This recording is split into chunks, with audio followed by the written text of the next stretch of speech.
My mom told me not to talk to strangers on the internet, but I'm glad I didn't listen. We are the Certified Noonas, your sisters in the love of Asian entertainment. Hi, I'm Amanda. I'm Jessie. I'm Natalia. And I'm Sky. And I need to preface this by saying Jessie's birthday is not this week. It's not. Not at all. It's not, not even remotely, close. not remotely this week. But this week, we are doing Jessie's birthday episode. Finally. Now, a little background to this birthday episode. It was scheduled for March, and then Jessie had a huge work project. So every week, we would just move it to the next week. And then every week, it would just keep getting... And that was at the beginning of March. It was for the second week of March we were supposed to do it. And so it's been hopscotch forward a single week since the beginning of March, but we're finally here. We did it. We're dedicated to it, though. We were really dedicated. We're like, we are going to do this episode. We're going to do this episode. The biggest problem is that, like, I did watch all of my stuff and do most of my research back in March, so nothing's fresh for me. I'm like, that, you know what, that might be a similar problem for all Natalia of us as well. But I played Refresh today, so I at least if I hadn't been babysitting today, that's right, despite the fact that children tried to kill me with their germs over the past 2 weeks, I was back. Did not sucid. You sound like yourself. Look at you. I sound better. Yeah. I feel somewhat better. But anyway, I was back at it, so I did not have time to refresh today. But you know what? I've got like a pretty good grasp on the situation. That's okay. I've got extensive notes, so like all the like really hard details I've got, and we can talk. I can go through that, and then we can just freeball it and just talk about like random things about Red Velvet. So. Exactly, because that's what we're doing today. Yes. Red Velvet. Yeah. I assume that people figured that out by reading the title, but in case you just like clicked it, or maybe it's in your like Spotify list, and it just comes up, and you're like, that's what we're talking about today. Yeah. One of the best girl groups in Korea working today. We love them. I think that's a pretty universal statement I'm making. I think I can speak for all of them. Yes. I mean, there's a reason I picked them, so. Yeah, exactly. I even recently made a set of nails of them, which I'm not wearing today, but because they're very unwearable, long-ass 3D dangle charm nails. But Jessie is taking the lead on this episode, so she's going to tell us, well, okay, us as we already kind of know, but she's gonna tell all y'all about Red Velvet. Yes. So Jessie, take it away. Yes. I will say, one of the top reasons besides liking Red Velvet and wanting to force everybody to listen to Red Velvet's music, for this episode. Oh no, don't make us. Oh no, what a difficult thing. Oh no, we have to listen to banger after banger. Sometimes it's nice to have that like power over people. You'd be like, yes. But one of the reasons I wanted to do this is because it did fall nicely in terms of like date of like their kind of their important dates. So it was gonna be like kind of fun to do it when it was my birthday. But yeah, so now we're in July and there might be some less topical, but like some dates that match, but fine. It's like whatever. The algorithm clearly thinks there is a K-pop Demon Hunters to Red Velvet pipeline because I found that my algorithm went from like it was all Huntrix, Red Velvet, and I was like, I see what you're doing. Okay, here's the thing: do we think Red Velvet is good, or are they demons? Or they both, I guess. Discuss. It depends on the Red or Velvet. Now. Like, are they doing? It depends on the album type now, doesn't it? But I think we're getting ahead of ourselves. Yes. Let's actually. I'll go through like a lot of like information, so you get a kind of overview of like the kind of logistical stuff about Red Velvet, and then we can like have fun and talk about if they would do something to the Hanbin. What would they do? What would they do? What would they do to the? What would they do to the unknown? Just think about that. Like ruminate with that during this entire spiel, and just then sit we'll with get that back to it. as you learn. Yeah. This. So, Red Velvet is obviously a K-pop group. They're a girl group. Originally, they debuted as a 4-member group August 1st of 2014 with their single Happiness. And then they didn't really debut as the 5 until the next year when Yuri joined the group on March 17th, 2015, which... See, it would have been the 10-year anniversary, essentially, when we... It would have been perfect. Yeah, it would have been perfect. So beautifully planned, but sorry, life happened, you know. And that was with their EP Ice Cream Cake. So the start of Red Velvet is a little bit different because of this, like, kind of like the 4 members and a year gap type thing. Also a little bit different is that during this time, SM was still doing their SM Rookies, like, training team, I guess you could call it, where essentially they had this like group of trainees who I guess they were definitely going to put in groups and they just didn't know where to put them yet, so they were kind of just like on standby. And 4 out of the 5 members of Red Velvet were part of this SM Rookies team, so they kind of just like got put in just like at random. And so when they had debuted, the SM hadn't had a girl group in a really long time. Like the previous girl group to debut was FX in 2009. So that's like a 6-year gap for girl groups.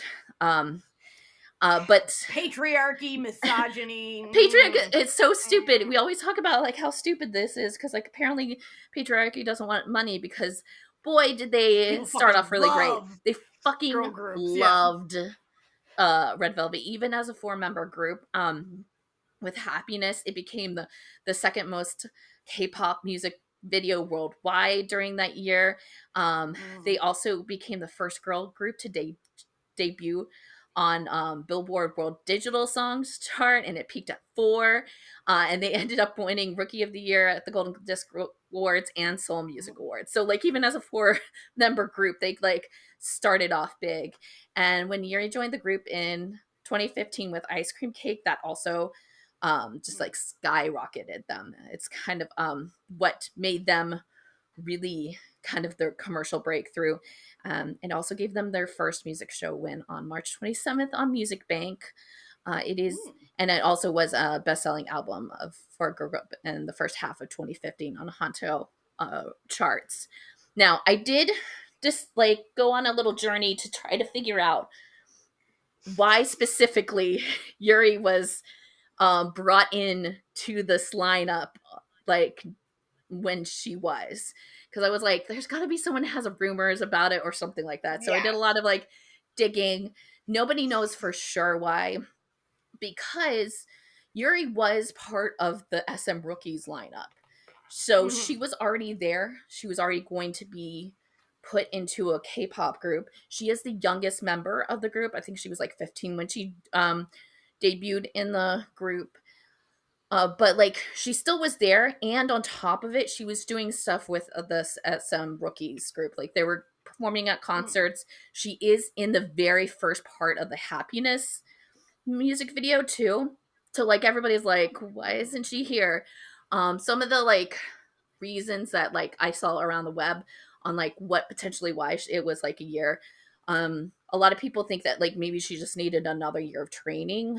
So that's like that, like she was guaranteed a spot, but they wanted to keep her on, and they just didn't want to wait to debut. FX or not? What did I say? FX. They didn't want to, you know, because you were talking about FX earlier. I guess so. These things happen. They didn't want to wait on Red Velvet. Also potentially because she was young, but I don't around that time I don't think that like was a care. Yeah, like nowadays we would maybe believe that it would still be a little like her. Yeah. So like that's what it's like I kind of think that maybe she just needed another year, or like potentially there was something like maybe there was something school wise or like her home life wise that like parents or whatever wanted her to be life stuff. Yeah, life, just like general that wanted her to be. I think it's gonna be something boring like that.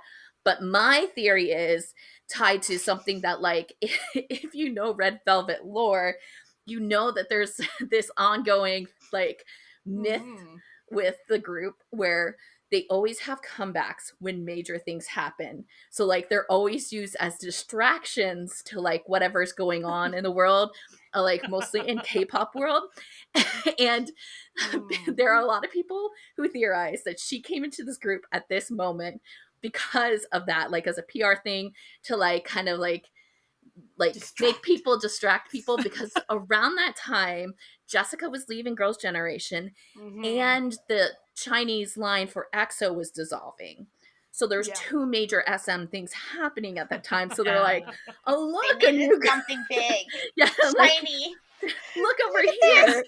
And this would, and this cute girl. Essentially be the start of this, like, myth, like this thing that, like, is ongoing. We cannot prove that is the case, but it would actually be hilariously funny if Red Velvet is, like, simply an SMPR conduit that's just gotten out of control. Think that, like, a lot of, like, times it's always like, but it's like not even just like what happens in SM, like, it could be like stuff in the government or stuff, like Red Velvet, which is, but it's like it would be so hard to actually make that work. You know what I mean? Because it'd be like they would have to have a full thing ready to go, like, and then wait for, like, and then just, like, wait for the stirrings of controversy and be like, now. Do it like so early on. Has like he's got a red velvet phone. Launch it now! Like, bring out the girls. Like, so a lot of, like, the girls joined the company fairly, like, quickly, and, like, we're already in this group by, like, 2 years later. But, like, still, like, how would SM know about all these things happening with this, like shamans, young of a group, and to know that they were gonna be this popular that they could distract people? But, like, I guess it's shamanism, or, you know what, this does lean towards demon side if we're going on are they demons or hunters situation. Maybe SM just has their own like wing of just, like, shamans and, like, every other mystic type of person. Like, they cover all religions and all beliefs. I just need people to know that we are 100% joking about this. Like, we are not accusing anyone of, like, mysticism in any way. If you don't know us, we're silly. Like, that's how we're joking. It's jokes. It's jokes. We got jokes here. So we'll continue this bit. Videos, okay? It's lore, okay? It does work. The lore, my friends. I personally think deep and that fun. It's, like, the most boring, like, reason why. Like, it's either that or, like, Demons is way more fun. Demons is way more fun.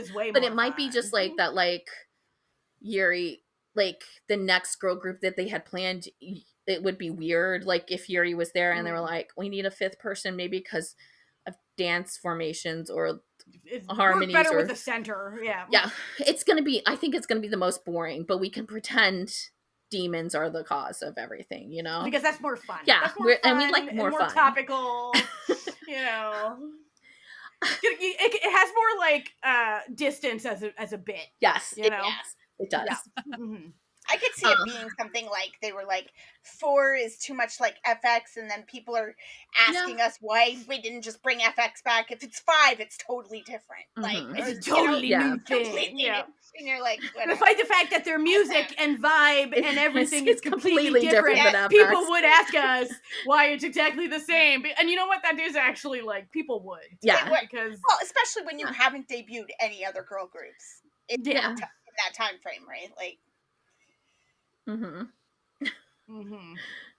Anyways, now back to, like, actual facts about them. Actual facts, not just fun little bits we're doing.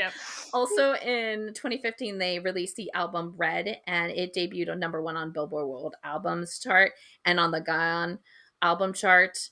The Dum Dum music video, which was the lead single from that album, was the only non-English entry on Rolling Stone's 10 best music videos of 2015. So already, like, and early on in their career, they're, like, really hitting some, like, major, like, at least North American international like spots. I think also around this time they ended up at KCON.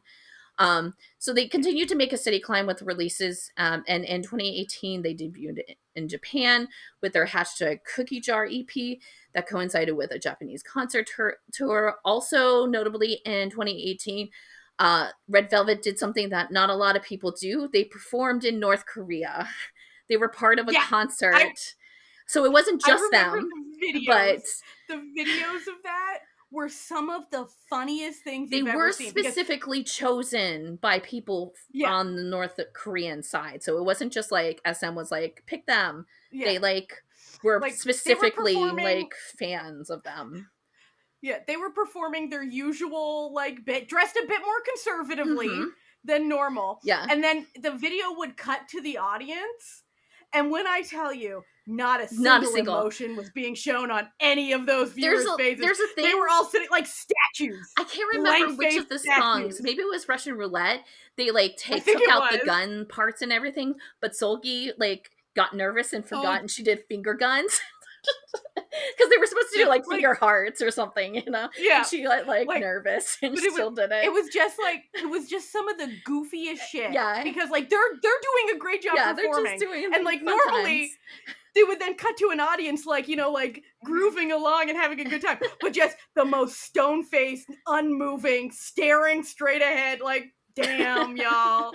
This was a terrible idea. Like, I mean, they made it. Yeah, they did it. In 2019, they released their. I failed to actually figure out like how to actually pronounce this, so don't hate me, fans of Red Velvet. It's the Reve trilogy. I don't know. I know like. Isn't Rev? Yeah, I didn't something know how in much French. Because Rev is Rev in French is a dream. Yeah, and that's part of what they have with some of their stuff. But like also, it's capital R, lowercase e, capital V, lowercase for e. Red Velvet. And so every time they talk about the other one, it's not that way. So like, Reve, like I don't know. I'm so sorry. Like I'm terrible. I probably knew in March. You're doing your best. And that's all we can ask. March Jessie was probably really on it. Yeah, March Jessie knew. Yeah. March Jessie knew. Yeah. So they did a trilogy of EPs, and with their final one containing the song that we all know and love called Psycho. This also received platinum certification at KMCA. Best song ever. So Psycho's really great, and also we should mention, because we keep on tying it back to Demon Hunter, Psycho was written by EJ, who's the main music person in K-pop Demon Hunter. She also plays the singing voice of Rami from another connection. To it. She's been doing a lot more like interviews. EJ has, so like I've been watching her and getting like more like into like some of the songs that she's written in the past, so she's like actually like giving some information on it. And she did talk about Psycho, and she said that during that time they had asked her to write a song, and she was in a really bad relationship, so this song is all about her boyfriend at the time. Yeah. So I mean, it worked because like Psycho's amazing. Yeah, it's an incredible song. Sadly, during that time, Wendy was in an accident, which meant that they had to cut their promotions for the song, and there was also kind of like a gap in stuff. But they continued to release some albums and EPs, like especially when like Wendy was like okay. They also were featured in Trolls World Tour, the animated movie. They are the K-pop like trolls in theirs, and all of the members are voices in that. They also did like solo albums. Seulgi and Wendy joined Girls on Top, or GOT, and Seulgi and Irene formed a subunit, their only subunit. And then in 2022, they released another one of their Rev festivals, and it's the 2022 Feel My Rhythm, and that became their best-selling physical release. And And then on June 24th, 2024, they made a comeback with the EP Cosmic, which was incredible. And at the time, we were like, this kind of sounds like a goodbye song. And, it might have been because just a year after that, the two of the members,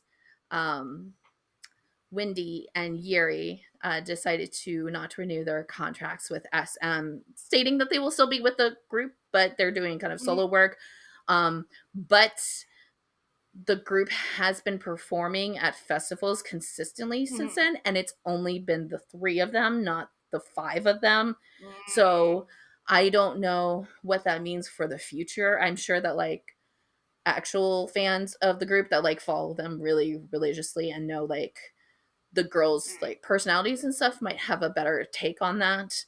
But they are still with the group. They're just not officially on SM's thing. So that might also be kind of a big thing. It's kind of like how Taemin and Onu are not at SM anymore, but they're still part of SHINee. But anytime like SM puts out any SHINee related information, it's always just like these bizarre like wedding like photos of Key and Minho just doing they do that with like together. 2 p.m. all the time with JYP, and it's like 2 p.m. like merch and it's like 2 of the members, it's just like okay. You're like, okay, cool. I like feel that like the there members are some themselves are like, no, we're still there that do better. Like I feel like, I mean, I guess it's a little hard, but like I feel like Monsta X was a little bit better with IM coming together. Like sans Military, I know Military messed up them, but like there are other groups where it's just like it's like they're together, but they never, it's like, okay, after 5 years just sure you're together, but like am I gonna get all of you at the same time? I don't know. So we did talk briefly about like their music, and I want to kind of like dive into it, because if you are like listening to this podcast and you're like, I have no clue if I would like Red Velvet as like just in their sound, they have a kind of pretty interesting concept in it. So the reason why they have the name Red Velvet is they kind of split their concept for their music into 2 different things. So you have the Red side, which is kind of their more experimental pop, bright colors, like cheery kind of music. And then they have the Velvet side, which is more like mature and dark and ballady and R&B and almost like a R&B, 90s vibe to it, like early 90s like R&B ballads and that sort of thing. And they kind of switch off on those in terms of their main releases, but a lot of their B-sides end up kind of being a mixture of the 2 concepts, which I think makes their B-sides kind of like incredible like works that like I don't think a lot of people like truly get, because with Red Velvet they're so popular that like you tend to know their releases, and then like people kind of like attach themselves to those releases, and the releases are so good on their own that you're like, okay, fine, but like they really do have like an extensive B-side collection, but they also have an extensive discography like in general, so that like I counted it, I might like have miscounted it because I had to like add things, because the last time that we my notes are old and they did more stuff from when I like made the like original notes. But they have 1 single album, 14 EPs, 2 of those being Japanese releases, 6 full albums with 1 of them being a Japanese release, 1 that's a reissue compilation, and 9 solo/unit albums of music. It's a lot.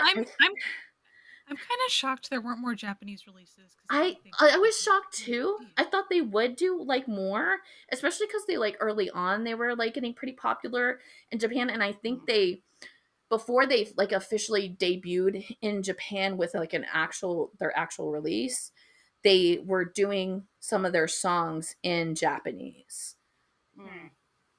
But like I guess maybe they just didn't focus as extensively on it. Yeah, I feel like JYP really focuses a lot on making Japanese EPs, and SM kind of does, but not as much. Well, yeah. TVX2 is huge.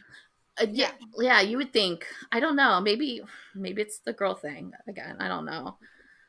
I have I'm listening to a playlist of that's this like what I put of all Red Velvet, which does not I think contain the newest Solgi and Irene unit or Solgi's solo album, and it is currently at 203 songs, 11 hours and 41 minutes.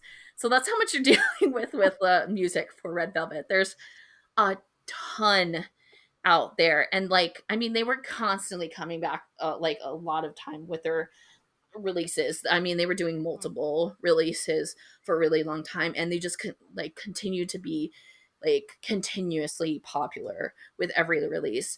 I did hear once, or like I read once, because people were talking about, it was, you know how like there's always like discourse on like how companies promote their groups.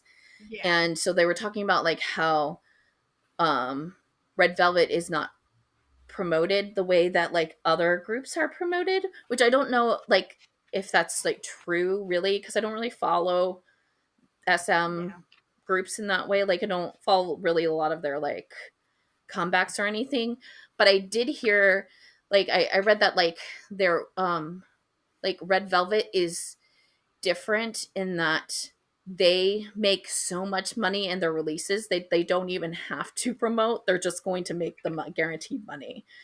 Wow. Well, and also like you can't promote because you're still waiting for that, you know. You have to cover up with so that. So they're always on the edge. They don't. There's no way you can't plan the promotions. I'm sorry, they know, but they can't like let people know before it happens. They gotta be cool about it. Yeah, they gotta be cool about this. Subtle. Yeah. Also, I think again we are kidding. Yes. Again, we're kidding, but like, let me talk about music but videos. Are we? Yeah. All I wanted to say though was, if they don't have to promote as much as to other groups, like good for them, because the promotion schedules are always just so hard on people. I feel like they promote a lot. Like if you like, I always see them around. Like put in like, especially when they started to do their solo work, where it was like constantly like you had Cosmic, and then like immediately started doing solo stuff, and immediately like Sulky's latest solo was then like what 2 weeks after that is when the Solgi Irene subunit album came out. Like it was like right after. The Solgi Irene subunit. Now this may be why they don't promote as much. They were actually promoting it quite a bit, and then for some reason, I thought this was brilliant. They were putting out very like bizarre, beautifully photographed, but sort of uncomfortable looking imagery for this album. And I'm gonna call it was men, okay? Oh, yeah. I don't know Absolutely. any woman who was upset about this, okay? No. There was a picture of just the nastiest looking oyster full of jewels, okay? And that's all it was just this vaguely vagina-shaped oyster full of jewels that very clearly had something clitoral in it. And men were like, this is disgusting. This is just, and they literally pulled the image, and I'm like, SMU cowards. After like everybody was like, yes, all the girls were like, everyone was like, this is an incredible image. Literally, I sculpted it onto. And a also, nail. here's the thing with like their subunit, they skew very much like girl on girl. Like they're it's very women love women energy. Music videos, they're like thinking they're gonna kiss like the entire time. I saw like a YouTube or an Instagram, like reel thing where the guy is like, his buddy comes to him and is like, I don't know anything about K-pop, but this girl that I like is really into K-pop. Can you tell me something about the group she likes? And he's like, sure. Who's she into? And he's like, she really likes Red Velvet. And he's like, oh, buddy. I don't know anything about that. All the comments are like, oh man, she's for the girls. It was like her bias is someone named Solgi, and they were like, dude, just give up. I'm sorry, my guy. Well, they're like, also like very much known like to be kind of like trendsetters and very popular in like with women, like, and all the data has been shown, and they've been like very kind of like they've got a pretty substantial following with the women, and it like that also like ties into their music videos, especially their like Velvet Side music videos. So like their website is like, you know, kind of like eccentric and weird, but like bright and poppy, and like kind of like that like kind of that like weird K-pop girl group type thing that, you know, it's not like weird in like a negative way. It's just like odd and like very like happy and stuff. But like their Velvet Side releases for music videos are very much we support women's rights and wrongs. Like rights and wrongs. Like it's very much like, wrote down, men, you're not needed here. You're not wanted here. This is for the ladies. Move along, fellas.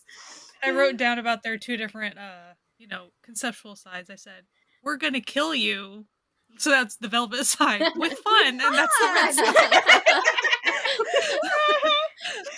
The meme that keeps on giving. It kind of does feel like if they didn't have the red side, it kind of feels like it would be kind of difficult for them to keep being as like being able to do all the Velvet stuff that they're.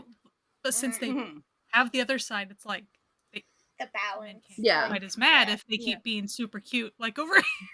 Oh, yeah, they're like the cute is like again. The distraction. It's like the okay, and then it's like okay, now that all of the poppies are like distracted, here's what we're really. I really love their whiplash. Kill the men. Yeah. The Velvet, I love both sides, but like the Velvet Side's like my side, especially with the R&B. Like it's like solely like music like wise. That's like my jam, and I also just like really like their dark concepts. I mean, they're also still weird and odd, just like their like pop side is weird. Their like Velvet Side is just a little off. Like we're talking about like a music video where they're in this house, this like mansion, and they get a pizza guy to come, and they're just like, oh my god. Trying to kill this pizza guy. You mean the greatest music video ever made?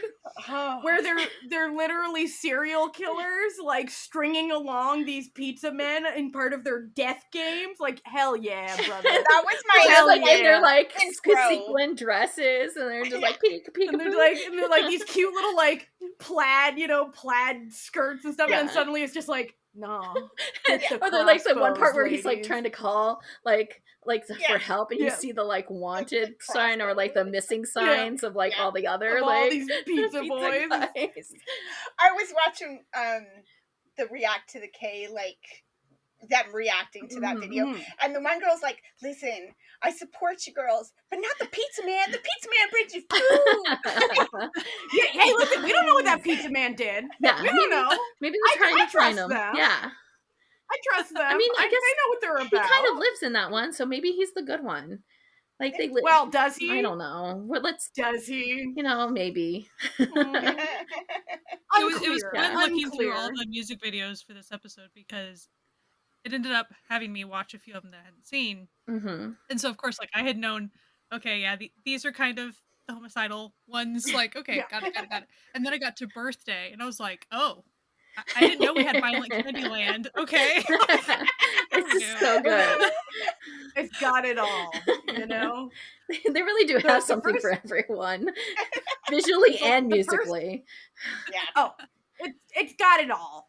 Like, and the first music video I ever saw of them was the music video for Russian Roulette. Which is a great one. And it sold me on the group immediately. Because it's like, we're just creating a bunch of unlikely cartoon-style murder-suicide devices for ourselves. And I was like, I don't know what's happening, and I'm excited.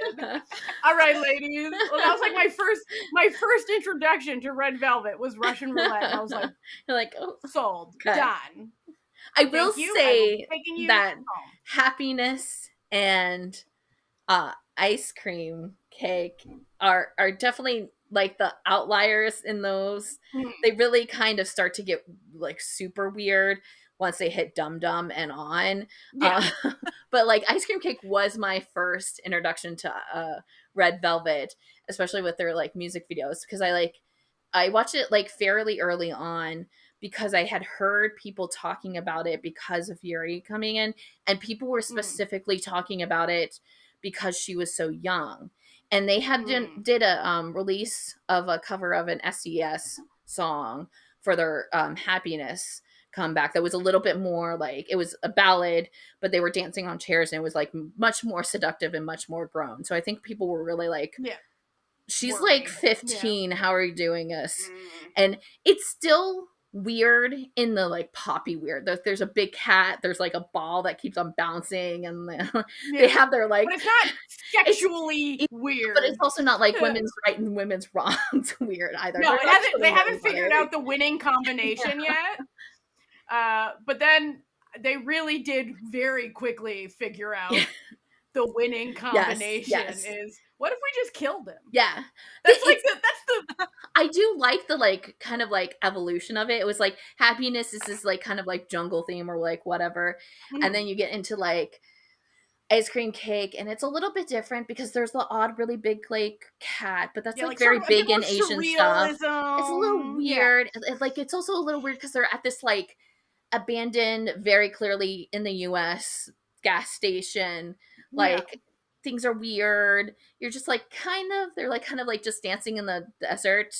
And then you get to like Dum Dum, and it's like they're witches, but they're also like duplicated. And like then it just keeps on progressively just like they catch you and quickly it just takes a turn it just to like and really later on, like in Birthday, I was like, oh, that's a pentagram. Okay, we're doing a pentagram. That's I mean the witch thing does come back. They do keep, and I will say that like if you look at kind of their concept photos for like their albums and stuff, it does skew more witch. Like I feel like and even like their solo stuff as well. There's a there's a little bit like witchy. And, like Psycho has like a witch, but like Victorian vibe to it. Yeah, and to bring back the bit, this would make sense if they were actually witches, and that's how they always know when to release their music. That's true. Hey, that's true. Yeah. If we were conspiracy theorists, we'd be having a ball. Yeah, with this, we really tied everything together. Really, we've connected the dots. We've connected the dots. We've connected them. Their last music video, Cosmic, while it is a very like, you're like, oh, this is a very like sad song, like goodbye song. It is based on the horror movie Midsummer. So like, which they did have to apologize for because they did. It was apparently too close. And I think to before they did it, they didn't have the disclaimer on it, so it was like a little bit like copyright infringement on it. I mean, it's very much that. So like they're witches, but they're a cult essentially in that one. But they're doing it so nicely and lovely. It's like you're like, oh, I feel like they're really leading, like they're leading this fellow down a real floral path. He's gonna die. They are very much like trying to take him, but it's just kind of like a bittersweet kind of like murder, I guess.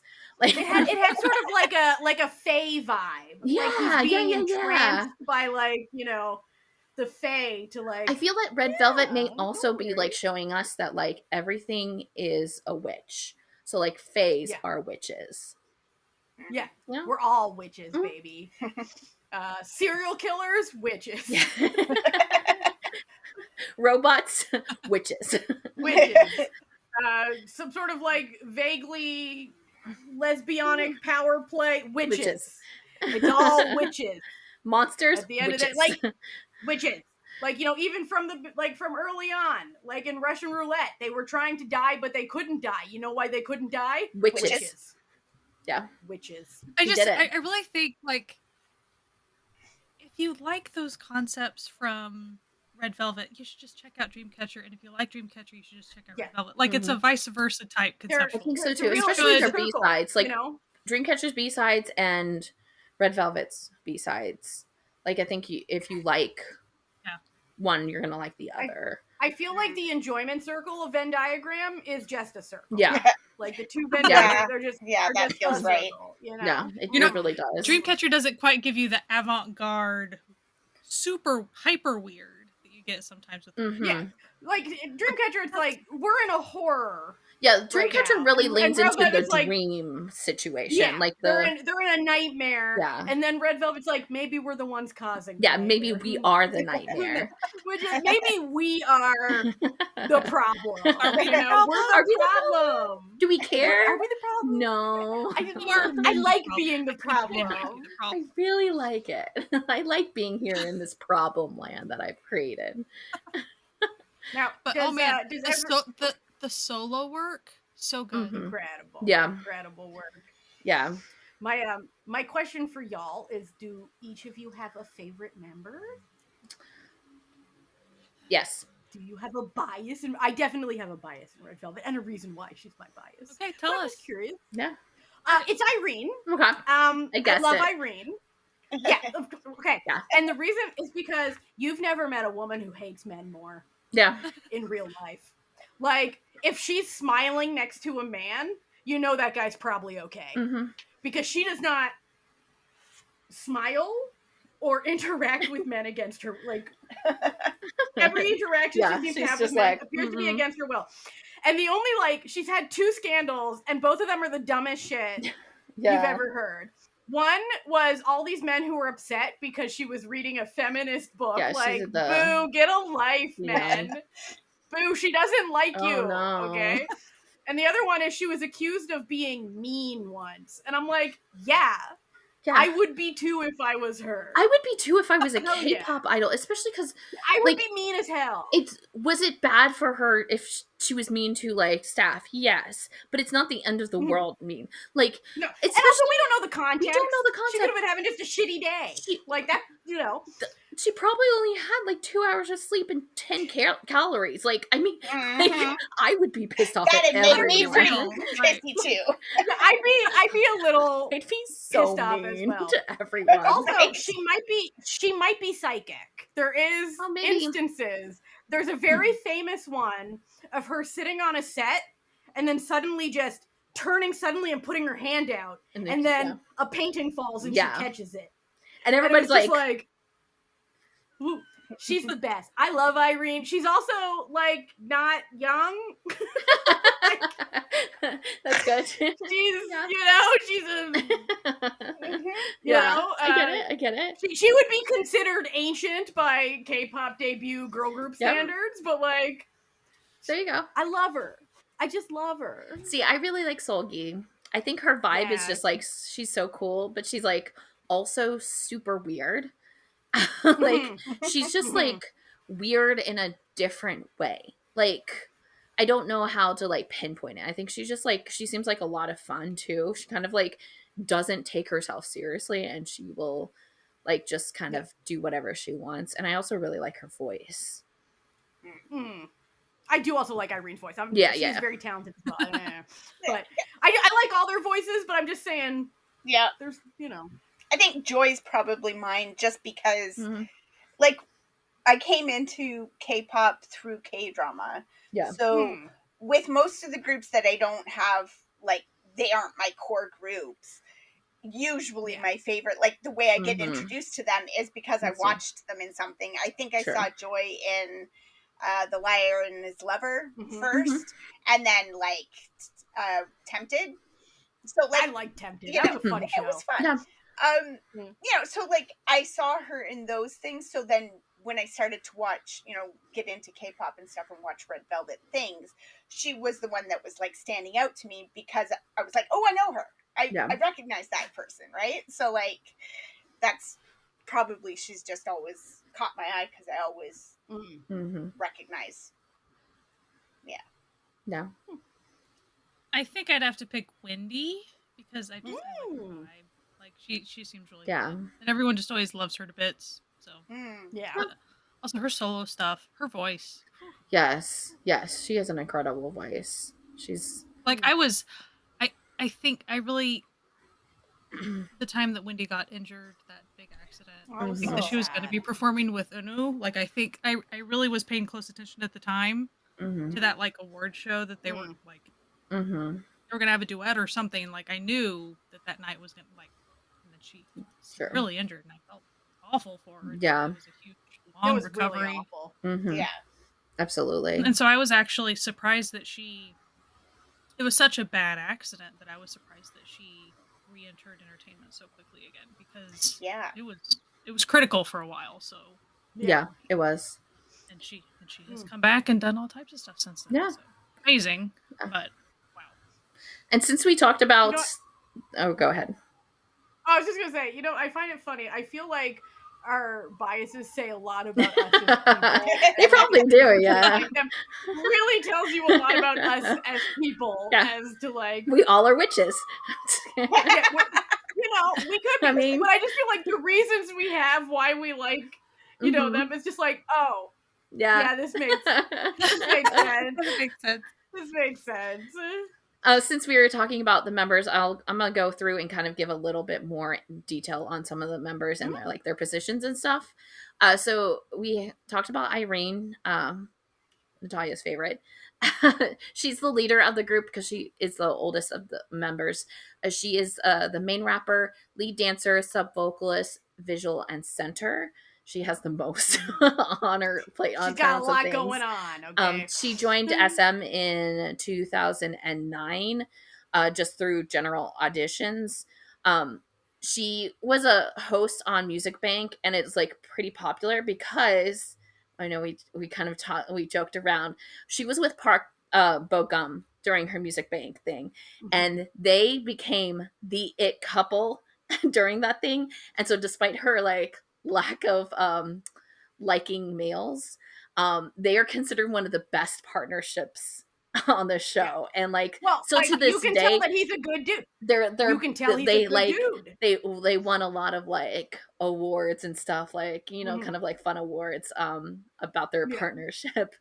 There is a kind of funny video, which I think is like, if you don't know who Red Velvet is or something, you always see this clip, is because there's one Music Bank show where she decides she's gonna pretend like she's fainting, and Bo-gum like freaks out because of it, and it's like not funny but funny because the way she just is like, she like slumps over and he's like so worried, and then she just stands up and she's like finishes out her like transition. It's so funny. Like, she got him. Yeah, she got him so good. Which if you do see like videos of Irene with like males who she does not know, and I do think it's like she probably just like has just general anxiety with people around her. Like, if she's not comfortable with the person, she'll like even like physically try to get as far away as possible. Like, there is one video where like, I can't even remember who it is, but she like is visibly not okay with him, and Jackson's also there too, and like Jackson like kind of like sees it and kind of like moves in between them so that she can feel like better about it. But like she like, it's not a joke when we talk about like the hating of men thing. She does physically like outwardly show it, and or just like being uncomfortable with who she likes as people. Maybe she's just like, you can tell who she thinks into are good like people. Vibes and stuff, and it just like really is something. Because like, you're standing next to Jackson, no problems, baby. Yep. She loved his Bi King energy. Yeah, she was like, this is fine. Other dude, she's like, and hey, maybe she's just like learning us all. Like, maybe she's just like deciding to take one for the team. She made her acting debut in 2016. 2020 was when she formed the subunit with Solgi, and 2024 was when she had her solo debut. Some of the drama and variety shows you can see her in. She was in 2016. It was Woman at a Game Company, which is like a little web drama. She was in this like, she is like acting in it, but it's like a show that like helps you with Korean, called Hello Our Language, where she kind of plays like a detective or something, and it's kind of like, it's not like necessarily host, but it is kind of hosty, that sort of thing. And then she was in the 2021 film Double Patty. Then we have Solgi, who is our main dancer, lead vocalist. I forgot, Irene was part of SM Rookies, and so was Solgi. Solgi joined SM in 2007, so she is officially the oldest of SM like people in the groups. So I think she was officially the first person to be put into Red Velvet because of that. She had she did this thing, and I really wish there was like actual videos of it. In 2015, SM really likes technology, and they really try to like keep technology even back then. And in 2015, they had this little musical that they made called School Oz, and it's a hologram musical. Yeah. So Solki made her stage debut because she was Dorothy in it. It's like Wizard of Oz meets Hogwarts, like, or like Harry Potter, because like in it, Dorothy goes to high school where she's kind of learning magic, which I guess, oh my god, but like there's dragons. It's the whole entire cast is of course made up with SM people. So you have like Max from TVXQ, you have Jumin from EXO.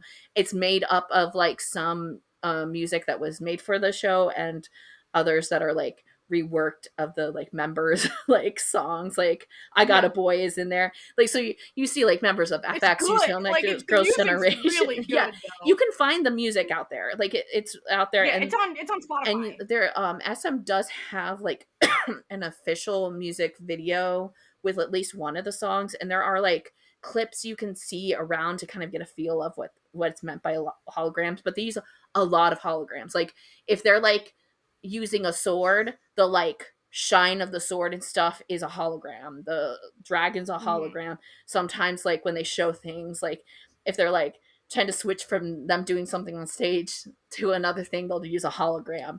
And there are some like news reports that you can see of it. There's just like no full like actual like DVD of it. But it's just the ways they could make money.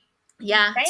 Yeah. SM will try anything except for letting groups release regular schedules. They just, it's so sadly we know about it, but we can't fully, they can't even get a DVD of it. No, you can't. Like, just sell the DVD of it. It's got, put it up on your YouTube channel. On their streaming stuff. So like it's all the popular people in SM too. Like so every cast member. Oh wow. It's crazy. It's crazy. It's crazy. They don't have this, like, just you can buy a DVD of it. It's crazy. In 2022 is when she made her solo debut. I think she's the first of the girls to do the solo debut. And that album is actually my favorite of her solos. It's really good. She's done a lot of OST work. Like she's in Uncontrollably Fond with a song with Wendy. She's Harang, Crown Clown. She also does art and photography. In 2022, she published a poster book of her work, and she had a film exhibit of her work in 2024. So like it's not like just a hobby. She's actually like physically doing stuff with it, which I think is like really cool. And it's kind of like led to a lot of like other things where she's like on like partnerships with like Photoshop and stuff like that. In drama variety land, she's not in any dramas besides the hologram musical that we want. But she's been in a lot. We wish we could the see. wish, like our wishful hologram. But she was in a lot of variety. So like you can see her in Law of the Jungle in Mexico, Secret Uni, and Cool Kids. Then we have our main vocalist, Wendy. And when you listen to her, you know that she is the main vocalist. Not to say that a lot of the other girls aren't great, but like Wendy does. Wendy is like very comparable to like Ailey, I think. Mm-hmm. She's got like a very strong vocal. Agreed. So Wendy was born in South Korea, but moved to Canada when she was in the 5th grade. She also briefly lived in the United States, but went back to Canada. And in 2011, she auditioned for Korea Boo's global audition, which it was through Cube Entertainment. She did not win that, but she was part of like the top 15 finalists for the final round. So she got pretty far. And then, so she didn't do anything with Cube. But then, which we are grateful for. Yes, we are grateful for. Yeah. Thank you for not ending up at Cube. That's all we gotta say. Yeah. But in 2012, she did audition with SM through their global auditions in Canada when they came through, and was accepted through that. I was doing kind of like research. If she had gone into Cube, there's probably a good chance if she had debuted with Cube, she would have been in CLC. Wow. So, which would have been like fine, but like they didn't do stuff with CLC. Where are they now? Right. Yeah. I mean, I love CLC, but like Cube sucked up like keeping them. Yeah. Cube sucked. Yeah. Cube sucked. And continues to. So yeah. So she made her solo debut in 2022. However, she did do some other solo work before that. It's just like it's not official debut if you don't have like a full like EP or whatever release.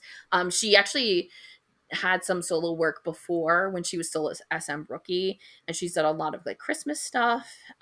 She's in a ton of OSTs, Sound of Your Heart OST, The Beauty Inside, King Eternal Monarch, ton. We've been talking about it, but in 2019 it was when she had the accident at SBS Gaio Daejeon. She fell over 8 feet in a hole that like was not properly done. Like it, as someone who like is in theater and like is very like into OSHA requirements and like everything and safety and like just like way things are built and stuff, it's like the whole entire thing makes me so upset. Not just because she like it like she fell, it just like was totally unavoidable. It like she like was just coming off, she was like on staging and coming off, and like, there was just a hole that she stepped in, and there was no way of her knowing. It was too dark. If I remember correctly, one of the girls from Mamamoo was the one to find her. I can't remember which one it was, but I do remember them talking about how they stayed with her until help could come to comfort her. And she's talked about how grateful she was that she was not alone during that, because she really didn't think she was going to make it, or she like also didn't think that she would be like walking. She was in the hospital for 2 months before, and she's done a lot of reconstructive like surgery because of it as well, which people are like terrible about online right now, and I hate it. But like you'll constantly see in comments on her, they're like, oh my god, her face looks different. It's like, yeah, she fell 8 feet in a hole that's like surrounded by structure of the like she broke a lot of things. She's allowed to look different now. And she's like now can still sing too, and it's like incredible. Like like it's a miracle of modern medicine. And I'm pretty sure SBS didn't have to do anything. They didn't get in trouble or anything about it. So I'm just glad it worked out, but it definitely shouldn't have happened. In 2023, she made her musical debut in the musical Rebecca as the character I. And she is currently signed with ASND, I don't know how they pronounce that, ASND, for her solo work. I have not heard of her wanting to do dramas or anything like that, so I'm pretty sure she's like squarely signed for just music at the company. But she does have some variety stuff as well. So she does a lot of radio stuff. So you can find her a lot on different radio programs. She was also a panelist on We Got Married for the 2015-2016 season. She was on King of Maxiner. 2021, she was in the cast of SNL Korea. So you can find her in a bunch of different like places, but she does do a lot more music than all of the girls. Next we have Joy, who's the leader rapper / sub vocalist. She joined SM in 2012. after being cast through the global auditions. I don't know what the difference is between global auditions and other things, but I think like anytime they reference just like SM auditions, I think the people physically went to SM to audition as opposed to like going to a mall to audition. I think that's kind of like the split of that. She is the only member of the group that was not part of SM Rookies. In 2015, she was in We Got Married with B2B's Yuk Sung Jae, which is also a very popular pairing. They're very cute together. We Got Married is we talked about it. It's a show. We Got Married, but they're very sickness, cute together, and they did end up like doing a song together, which I think like made it so that she had her first writing credit on that one. She made her acting debut in 2017 with The Liar and His Lover. She's also done OSTs like Hospital Playlist. She made her solo debut in 2021. And she's also like kind of the most in drama land. So she has The Liar and His Lover in 2017, The Boy Next Door as herself in 2017, Tempted in 2018, The One and Only in 2022, Once Upon a Small Town in 2022. Yuri is our maknae and our final member. She's a sub-vocalist, sub-rapper. She joined SM in 2011. Her acting debut was in Blue Birthday in 2021. She is the other member that is like currently not under SM, but she is signed to Blitzway Entertainment as an actress. No mention of her assigned anywhere as a music person besides whatever group stuff she does with Red Velvet. She's also been in terms of dramas. She was in the drama stage Mint Condition in 2021. Applause. Applause. I was just on my row. Applause in 2023. And then Bitch Rich, which is 2023, which I think they have the second season out soon. Yeah, it's correct. Yeah. Now I think. Yeah, I think it just started. Yeah. So that's a little bit more about the members. It looks like they were pretty much signed on SM and immediately put into Red Velvet. There was, besides Wendy, potential, like if she had gone into Cube being part of another group, none of the other members, like there's not like they were part of this group in JYP and then moved over. They pretty much were squarely SM people. And I think most of them, like it was only a couple of years before they moved to being in the group too. So like not a lot of training. I think Irene out of all of them has the longest training period. And they're wonderful. They are wonderful.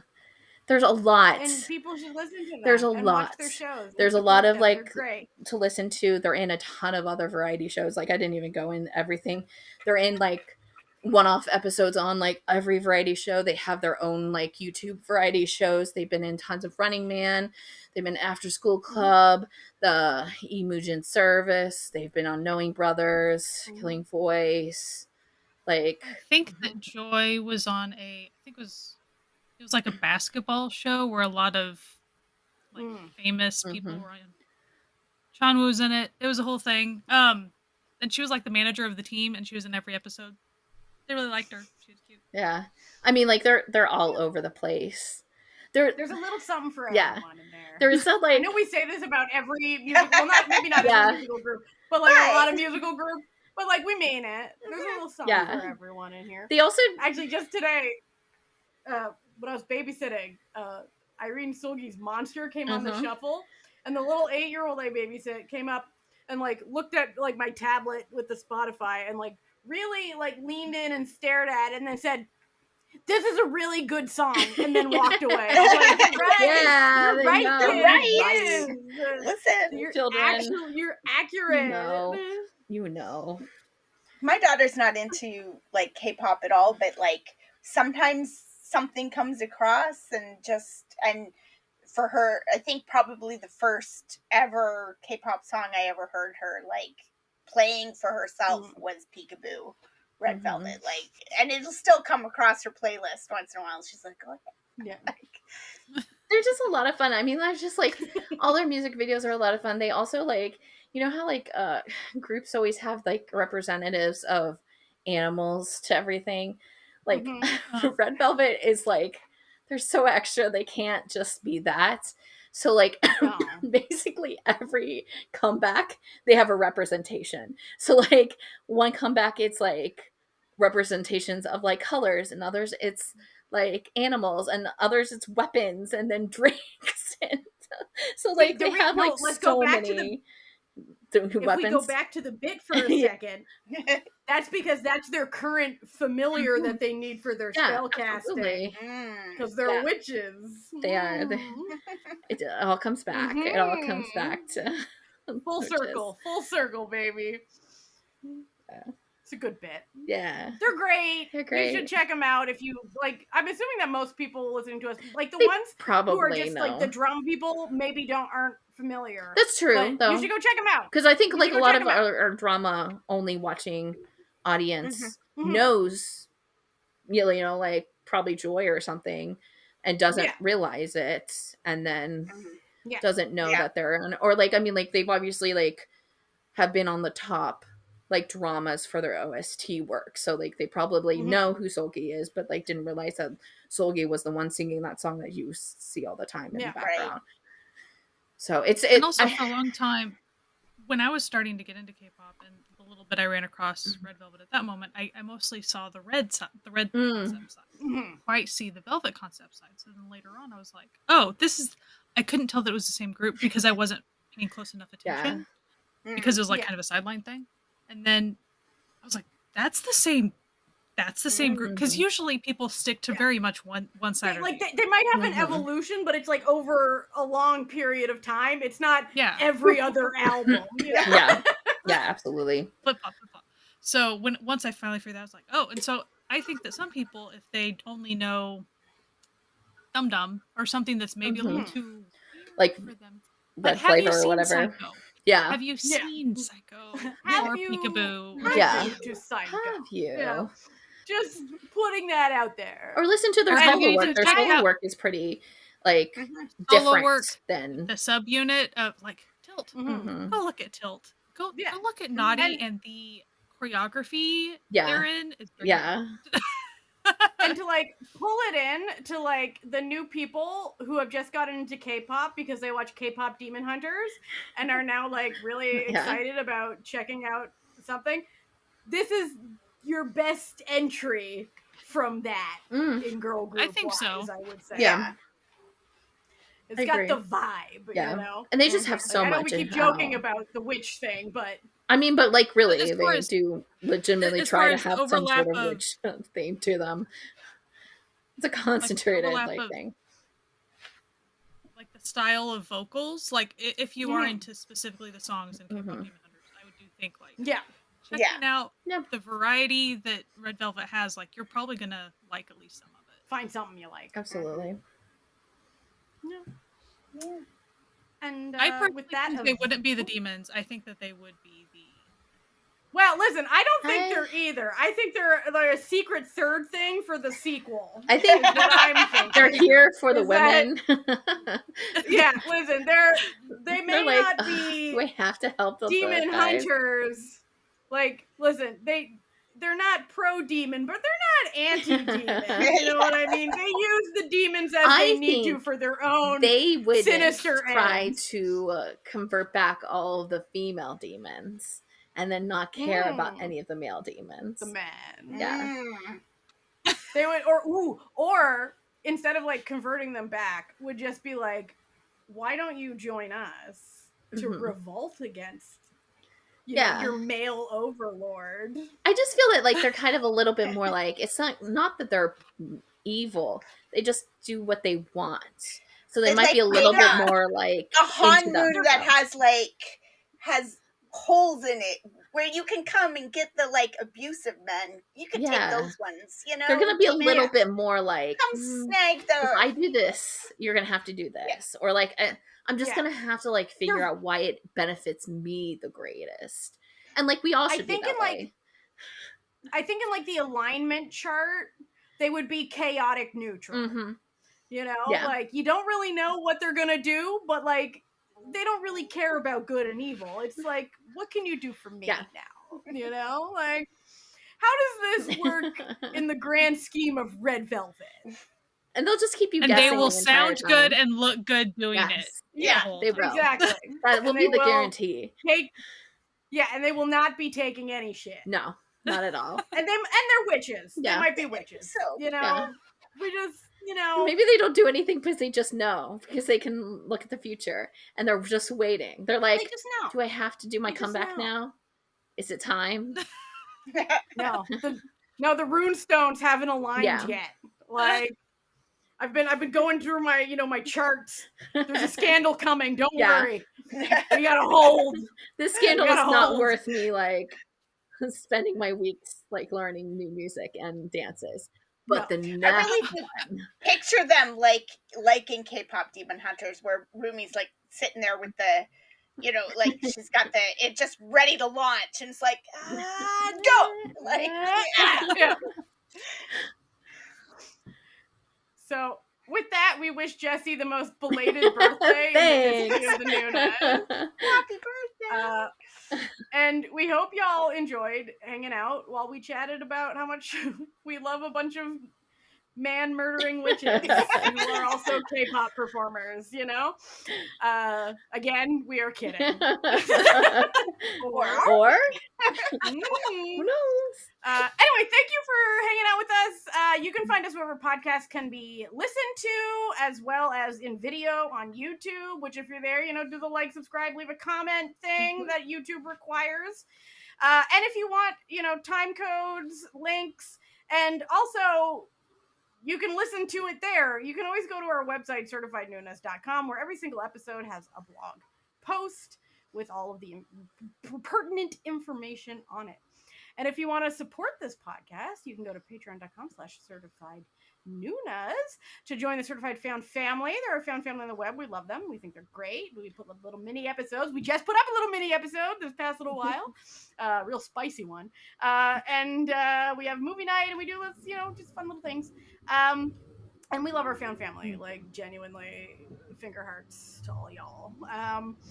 And yeah, that's about it. We hope you have a great week. As always, wash your hands, wear a mask, maybe perform a few hexes or so on your enemies. We won't judge. And keep enjoying Asian entertainment and check out some Red Velvet. We'll see you next time. Bye. Bye. Bye.